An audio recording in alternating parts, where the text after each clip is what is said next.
अस्सलाम वालेकुम, मेरा नाम है अदनान और आप देख रहे हैं मेरा यूट्यूब चैनल अदनान साहब। आज की जो रिएक्शन वीडियो है वो एक बार दोबारा चाइना पर ही है, क्योंकि पाकिस्तान और इंडिया और पूरी दुनिया में एक चीज़ बहुत ज़्यादा आजकल मशहूर है कि चाइना हर चीज़ का डुप्लीकेट बना लेता है, हर चीज़ की 2 नंबर चीज़ें बना लेता है। चाइना कुछ खाने वाली चीज़ों में भी 2 नंबर ही करता है। पाकिस्तान में भी कुछ अरसे से 2 नंबर चाइनीज़ अंडों या प्लास्टिक के अंडों की ना अफवाहें उड़ रही हैं, कराची में ख़ासकर। आज उसी की मैंने एक वीडियो ढूंढी है, उस वीडियो पे देखेंगे और उसके साथ रिएक्शन देंगे और देखेंगे कि कौन कौन सी चीज़ें चाइना 2 नंबर बना के दुनिया में भेज रहा है और इसमें किस हद तक हकीकत है। पहले वीडियो की तरफ ही चलते हैं। चाइना में मिलावट का जानलेवा कारोबार चल रहा है। चीन से एक्सपोर्ट हो रही सी फूड का काला सच क्या है? चाइना में बने नकली काजू और अखरोट भी दुनिया भर में बेचे जा रहे हैं। यही नहीं, चाइना में मुर्गियों के अंडे भी लैब में तैयार हो रहे हैं। अगर आप भी जानना चाहते हैं चीन की मिलावट के वो 8 काले सच, तो अगले 5 मिनट इस वीडियो को ध्यान से देखिए, क्योंकि आपको पता चलेगा कि अनजाने में ही सही कहीं आप भी तो इसका शिकार नहीं हो रहे। नंबर 8, केकड़े। चाइना के शहर शिनचैंग में केकड़ों की फार्मिंग होती है। चाइना के अलावा ये केकड़े पूरी दुनिया में फेमस हैं। ये केकड़े साइज में बड़े और एक नॉर्मल केकड़े के मुकाबले ज्यादा स्वादिष्ट होते हैं। शिनचैंग नदी से हर साल 3000 टन केकड़े निकाले जाते हैं, लेकिन आपको ये जानकर हैरानी होगी कि इन केकड़ों की सालाना बिक्री 1 लाख टन से भी ज्यादा होती है। अब आप सोच रहे होंगे कि ये कैसे? तो ये ऐसे कि चीनी लोग एक साधारण केकड़े को केमिकल की मदद से पहले फुलाते हैं, फिर उस पर कलर चढ़ाकर हूबहू वैसा ही बना देते हैं जैसा कि वो सच में हो। इस तरह असली शिनचैंग केकड़े की आड़ में हजारों टन केमिकल से निर्मित केकड़े चाइना दुनिया को परोसता है। सोचिए मिलावटी काम कितना जानलेवा होगा।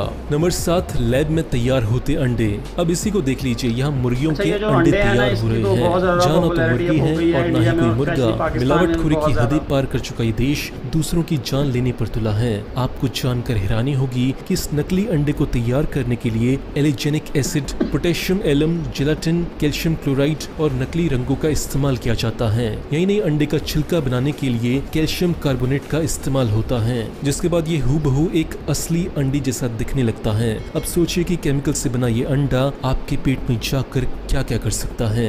ध्यान रहे कि खाने के नाम पर बम बनाने वाला चाइना प्लास्टिक के चावल और पत्ता गोभी जैसी चीजें भी बना रहा है, जो दुनिया भर में बेची भी जा रही हैं। आपकी और आपकी चाहने वालों के किचन तक ये चीजें ना पहुंचे, इसलिए इस वीडियो को पूरा देखने के बाद इसे शेयर जरूर करें। नंबर 6, लॉबस्टर्स यानी झींगा। चाइना का लॉबस्टर दुनिया भर में मशहूर है। इसकी डिमांड को पूरा करने के लिए ये लोग छोटे छोटे लॉबस्टर्स में जेलाटिन नाम का केमिकल भर देते हैं। ऐसा करने से वजन तो बढ़ता ही है, एक छोटा झींगा पल भर में ही बड़ा और बेचने के लिए तैयार हो जाता है। जानकारों की माने तो ये जेलाटिन जानवरों की स्किन और उनकी हड्डियों से बनाया जाता है, जो हमारी सेहत के लिए बहुत खतरनाक होता है। यही नहीं, ये लोग सड़े गले झींगों में भी जेलाटिन भर देते हैं और उनकी खोपड़ियों को ग्लू से चिपका देते हैं। सोचिए, एक झींगा जिसे कुत्ता भी न पूछे, उसे ये चीनी दुनिया भर में एक्सपोर्ट कर देते हैं। नंबर 5, नकली दूध। पैसे के पीछे दीवाना चाइना बच्चों को भी नहीं छोड़ता। चाइना में नकली दूध बनाने वाली ऐसी सैकड़ों कंपनियां चल रही हैं, जो बच्चों का दूध नहीं बल्कि जहर परोस रही है। साल 2008 में एक रिपोर्ट में पाया गया कि बेबी मिल्क बनाने वाली कंपनियां दूध में प्रोटीन की मात्रा बढ़ाती हैं और ऐसा करने के लिए दूध में मेलामाइन नाम का केमिकल डालते हैं।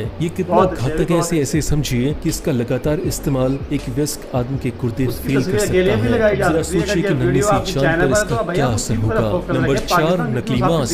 सी फूड ही नहीं, चाइना में नकली मीट का कारोबार भी धड़ल्ले से चलता है। यहाँ चिकन, मटन और पोर्क के नाम पर मिलने वाला मांस असल में चूहे का मीट होता है। चूहे और लोमड़ी जैसे जानवरों के मांस में फूड कलर्स और नाइट्रेट, जेलाटिन जैसे केमिकल्स मिलाकर चीनी लोग उसे मटन जैसा बना देते हैं। हैरान हो गए? यही नहीं, ये लोग असली मटन और चिकन के साथ भी कुछ अच्छा व्यवहार नहीं करते, बल्कि वजन बढ़ाने और उसे फ्रेश दिखाने के लिए ये लोग मांस में इंजेक्शन भी लगाते हैं। कभी पानी तो कभी केमिकल से भरी ये इंजेक्शन जब मीट में लगाए जाते हैं तो इससे इनका वजन बढ़ जाता है और साइज में भी ये मीट बड़ा हो जाता है। कुछ डॉलर्स की खातिर जान से खेलने वाला कारोबार चाइना में चोरी छुपे हो रहा है। Number 3, gutter oil. भले ही आपको इस बात पर यकीन ना हो, मगर ये बात बिल्कुल सच है। चाइना की सड़कों पर मिलने वाला चटपटा खाना असल में गटर के तेल से बनता है। चाइना के बड़े बड़े रेस्टोरेंट्स में जहाँ से जाने अनजाने सैकड़ों लीटर तेल बहा दिया जाता है, वहाँ कुछ लोग ऐसे भी हैं जो इस तेल को नालियों से निकाल लेते हैं। जी हाँ, ये गोरख धंधा चाइना की नाक के नीचे चल रहा है। बड़े से बर्तन में गटर से निकली गंदगी को घंटों पकाया जाता है। जैसे जैसे तेल ऊपर आता है, वैसे वैसे इस तेल को इस गंदगी से अलग कर लिया जाता है। रिस्पेक्ट को बाजार में बेच दिया जाता है। नंबर 2, नकली अखरोट। चाइना में अखरोट के नाम पर भी मिलावट खेली जा रही है। अखरोट के अंदर सीमेंट और कागज भरकर उसके छिलके को बड़ी ही बारीकी से जोड़ दिया जाता है। इसे देखने ही नहीं, इसे छूने पर भी किसी को ये एहसास नहीं होता कि इसमें फल नहीं होगा। चाइना दुनिया का सबसे बड़ा शराब निर्माता है, लेकिन आपको शायद ये नहीं पता होगा कि ये देश नकली शराब बनाने के मामले में भी नंबर 1 है। यहाँ हर साल चीनी सरकार हजारों की संख्या में छापे मारती है, जहाँ ब्रांडेड शराबों के डुप्लीकेट बनाने का काम धड़ल्ले से चलता है। ये करोड़ 2 करोड़ नहीं बल्कि हजारों करोड़ों का कारोबार है। कुछ रंग और केमिकल मिलाकर इन्हें ऐसे तैयार किया जाता है जिसे देखने वाला कतई नहीं बता सकता कि ये शराब नकली है या असली। बोतल से लेकर लेबल और सील किया हुआ ढक्कन ये लोग अपने घरों में ही बैठकर एक ब्रांडेड शराब की कॉपी तैयार कर लेते हैं, फिर इन्हें मार्केट में बेच दिया जाता है। एक रिपोर्ट के मुताबिक यहाँ हर घंटे लगभग 40,000 बोतलें नकली शराब की तैयार की जाती हैं, जिन्हें लोकल और इंटरनेशनल मार्केट में बेच दिया जाता है। दोस्तों, ये नॉलेज केवल अपने तक न रखें, अपने दोस्तों और अच्छा जी, ये वीडियो हो गया कंप्लीट। अब इसमें बाद में किस हद तक सच्चाई है या आप खुद ही नोट कर लें। ये बंदा जिसने ये वीडियो बनाई है खुद कंफ्यूज है। अब आपने मेरी साथ ही वीडियो देखी है, देख लें कि किस हद तक हर बात में वो कंफ्यूज है। मतलब ये चाइनीज़ लीगल नहीं है, ये अनलीगल है। अनलीगल काम दुनिया में हर जगह होते हैं, इंडिया में भी होते हैं। इतनी कोई बड़ी बात नहीं है और गवर्नमेंट उसे प्रोटेस्ट कर रही है। और मतलब ये तो नहीं गवर्नमेंट उसकी हमायत कर रही है, गवर्नमेंट उसके मुखालिफ छापे मारे जा रहे हैं। इतनी बड़ी एक्सपोर्ट है उनकी, दुनिया में जा रही है। इतनी बड़ी मिकदार में अगर चीज़ें 2 नंबर बन रही हैं, दुनिया अंधी तो नहीं है। अगर आपको वीडियो पसंद आई है, लाइक शेयर और कमेंट करें। अल्लाह हाफ़िज़।